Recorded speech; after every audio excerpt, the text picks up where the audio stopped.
दोस्तों, बहुत बड़ी ब्रेकिंग न्यूज़, बड़ी खबर। सीमा हैदर के ऊपर जानलेवा हमला। रात की तारीकी में क्या हुआ, उन 4 बच्चों की ज़िंदगी किस हद तक खतरे में पड़ गई, आप लोग सुनेंगे चौंक जाएंगे। सीमा के ऊपर लातादाद जानलेवा हमले हो चुके हैं। जो अभी हुआ है रिसेंटली दोस्तों, वो मैं आप लोगों को बताऊंगा, दिखाऊंगा सबूत के साथ। पहला हमला इसके ऊपर जब गुजरात का एक कसाई आया था, यार आप उस कसाई की बात नहीं करें, बल्कि गुजरात का एक कसाई आया था, वो सीमा के घर में उसको घुस के मारने की कोशिश की थी। लेकिन अभी ये जो खबर हमारे तक पहुंची है दोस्तों, कुफर टूटा खुदा खुदा करके मक्कार, झूठी और पाकिस्तान से भागने वाली सीमा हैदर के गिर्द कानून का घेरा तो ना तंग हो सका, लेकिन कुदरत का कानून हरकत में आ चुका है। कुदरत का कानून देखिए दोस्तों, कुदरत जो है ना, नेचर, ये चुन चुन के हिसाब लेती है। आपके मोदी योगी भले उसको जितना भी पाल पोस लें, उसको अपने ऑफिस में बुलाएं, उसको किसी बड़े पोस्ट पे तैनात कर देना, कुदरत अपना इंतकाम लेती है, अपना हिसाब लेती है। सुनिएगा दोस्तों, सीमा के ऊपर बहुत ख़तरनाक किस्म का जानलेवा हमला हुआ। अब ग्रेटर नोएडा के रबुपुरा से इस वक्त की सबसे सनसनीखेज और खौफनाक खबर सामने आई है। सीमा हैदर पर एक और होलनाक और जानलेवा हमला हुआ है, जिसके बाद सीमा हैदर उस वक्त ज़िंदगी और मौत की जंग लड़ रही है। अच्छा, ये आप लोग कहेंगे कि भाई वो तो व्लॉग्स बना रही है। दोस्तों, ये मैं आप लोगों को बता रहा हूँ, कम अज़ कम इन्होंने 1.5-2 महीने 60 से 70 बल्कि 100-150 व्लॉग्स इन्होंने पहले ही बना के रखे हुए हैं। ये जो आप लोगों को दिखाते हैं, ये पहले के व्लॉग्स हैं, ठीक है ना। ये खबर तस्दीक शुदा है कि सीमा की हालत इस वक्त बहुत ज़्यादा ख़राब है, ICU में वो भर्ती है। और जिसके बाद सीमा हैदर इस वक्त ज़िंदगी और मौत की जंग लड़ रही है और अस्पताल के ICU में ऑक्सीजन पर ज़िंदगी की आखिरी सांसें गुजार रही है। कहा जा रहा है, वहाँ के लोग ये दावा कर रहे हैं, जो खबर हमारे पास निकल कर सामने आई है, कि सीमा ज़िंदगी की आखिरी सांसें भारत में ले रही है। पहली सांस उसने पाकिस्तान में ली थी और आखिरी सांस वहाँ ले रही है। लेकिन सबसे बड़ा सवाल ये है कि इन सब के दरमियान इन 4 मासूम बच्चों का क्या कसूर। वो 4 मासूम बच्चे जो पाकिस्तान के गैरतमंद बेटे गुलाम हैदर के जिगर के टुकड़े हैं, वो इस वक्त इस गुंडागर्दी और हमलों के साए में किस हाल में हैं, उनके ऊपर क्या गुजर रही होगी। जब ये सब कुछ हो रहा होगा, सीमा के घर में होता है, तो उस वक्त बच्चों के ऊपर क्या गुजरती होगी। आज की इस वीडियो में सनसनीखेज हमले की एक और सच्चाई आपके सामने रखेंगे और बताएंगे कि इस घिनौने खेल के पीछे किसका हाथ है। वीडियो आखिर तक देखिएगा दोस्तों, वीडियो बहुत ज़बरदस्त किस्म की है। ये पहला मौका नहीं जब सीमा हैदर पर हमला हुआ। इससे पहले गुजरात से एक सरफिरा लड़का इसके घर में घुस गया था, जिसको मैं गुजरात का कसाई कहता हूँ। गुजरात का कोई कसाई है ना, बुच्चर ऑफ गुजरात, ये वही है, उसने हमला किया है।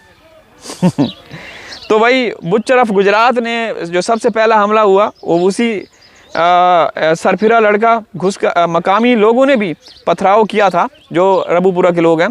पहला हमला गुजरात के कसाई ने किया था। लेकिन इस बार जो हुआ वो रूह कांपने वाला एक इंसिडेंट है। रात की तारीकी का फ़ायदा उठाते हुए एक तकरीबन 40 साला एक आदमी सीमा हैदर के घर की छत पर सीढ़ियाँ लगाकर अंदर दाखिल हुआ। अच्छा, वो अकेला नहीं था, उसके साथ एक खातून, एक महिला भी थी। सुनिएगा दोस्तों, हैरानकुन बात यह है कि उस बुढ़े के साथ, बुढ़ा तो नहीं था, मतलब 40-45 साल का, उस व्यक्ति के साथ एक नौजवान लड़की भी, युवक लड़की भी थी, जो बाहर पहरा दे रही थी। और ये शख्स छत के रास्ते अंदर घुस गया। अब ज़रा गौर कीजिए, सीमा हैदर की सिक्योरिटी के लिए मोदी सरकार ने 2 पुलिस वाले दिन और 2 रात के लिए तैनात कर रखे हैं। लेकिन साजिश देखिए कि उस रात वो पुलिस वाले वहाँ मौजूद ही नहीं थे। मौका पाते ही उस शख्स ने अंदर घुसकर वो गदर मचाया कि पूरे इलाके में चीखो पुकार मच गई। इस अकेले शख्स ने पूरे ख़ानदान को यरगमाल बना लिया। सीमा हैदर को बालों से पकड़कर घसीटा गया, उसे बेरहमी से मारा पीटा गया, उसके बाल नोचे गए। बुज़दिल सचिन, उसकी बहन अंजलि और बबीता रानी, इन सब को उस अकेले आदमी ने रस्सियों से बांधकर एक कोने में फेंक दिया। सबको 1 बाई 1 करके सबको रस्सियों से बांध के, हाथ बांध के उनको एक कोने पे फेंक दिया।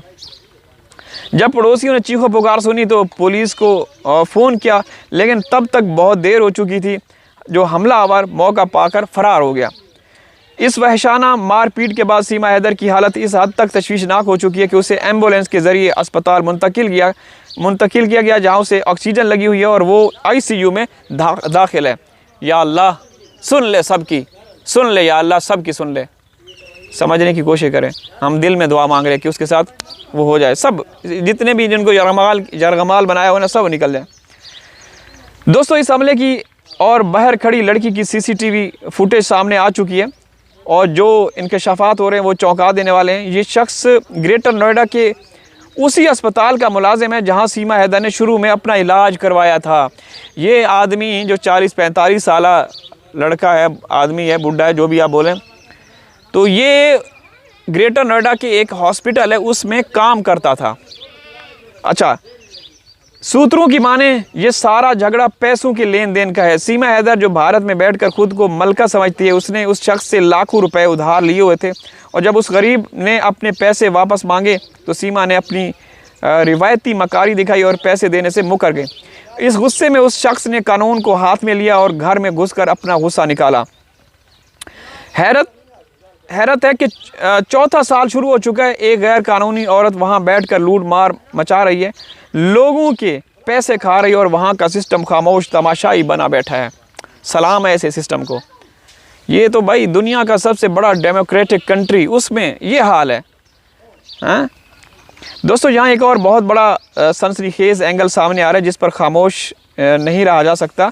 सीमा हैदर का वो मुंह बोला भैया, वो मक्कार वकील AP सिंह, क्या ये हमला उसी AP सिंह ने खुद करवाया है?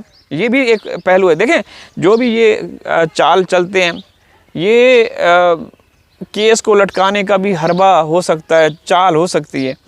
ये शक बिल्कुल जायज़ है क्योंकि AP सिंह ने सीमा हैदर के नाम पर जितना पैसा बनाया, जितनी शोहरत हासिल की, वो अब सीमा हैदर उसके लिए एक बोझ बन चुकी है। शायद अंदर अंदर से वो ये सोचते हो, क्योंकि बहुत सारी चीज़ें हमारे पास हैं। क्या पता AP सिंह ने खुद ही इस बड़ी उम्र उस शख्स को भेजा हो ताकि सीमा हैदर का हमेशा के लिए किस्सा तमाम कर दिया जाए और सारा मलबा किसी और पर डाल दिया जाए, या ये भारतीय मीडिया और सिस्टम का वो काला चेहरा है जहां मफाद ख़त्म होते ही मोहरों को रास्ते से हटा दिया जाता है। ये मीडिया का और भारतीय गंदी सियासत का एक ऐसा चेहरा है कि जिसको इस्तेमाल करने के बाद उनको टिश्यू की तरह फेंक दिया जाता है। दोस्तों, हमें सीमा या सचिन की फ़िक्र नहीं है, वो अपने अंजाम को पहुंच रहे हैं, अल्लाह करे पहुंच जाएं। हमें सबसे बड़ी फ़िक्र, सबसे बड़ा ख़तरा उन 4 मासूम बच्चों का है। वो मासूम बच्चे जो इस वक्त इस ऐसे नहज पर हैं जिन पे कभी भी कोई कुछ भी हो सकता है। समझ रहे हैं ना? आप कह सकते हैं कि बारूद के ढेर पर हैं। समझ रहे हैं ना? कुछ भी हो सकता है। तो अगर कुछ हो गया तो ज़िम्मेदार कौन होगा? कोई जवाब देने वाला है? यही वजह है कि इन बच्चों का जो असली बाप है मज़लूम ग़ुलाम हैदर हर रोज़ वीडियो बनाकर रोता है, तड़पता है और फरियाद करता है कि खुदा के लिए मेरे बच्चों को इस जहन्नम से निकालो। पाकिस्तान का बच्चा हर वो इंसान जिसके सीने में दिल है वो इस वक्त तड़प रहे हैं और चाहते हैं कि इस हैदर को इंसाफ मिलना चाहिए। हत्ता कि हिंदुस्तान के जो ख़ानदानी लोग हैं, जो नस्ली और गैरतमंद लोग हैं, जो इंसानियत का दर्द रखते हैं, वो भी अब खुल कर कह रहे हैं कि इन बच्चों का मुस्तकबिल भारत के इस गुंडागर्दी वाले घर में महफूज नहीं है। मासूम बच्चों को फ़ौरन पाकिस्तान उनके सगे बाप की ग़ुलाम हैदर के हवाले करना चाहिए। और ये एक हकीकत है दोस्तों, बच्चे महफूज नहीं हैं। जब उनकी माँ जो कि वहाँ पूरा सिस्टम उसको प्रोटेक्ट कर रहा है, उस सिस्टम से वो नहीं बच पा रही, लोग उसके ऊपर अटैक कर रहे हैं, तो बच्चों के ऊपर क्या कभी भी कुछ भी हो सकता है। ठीक है, अल्लाह हाफिज़।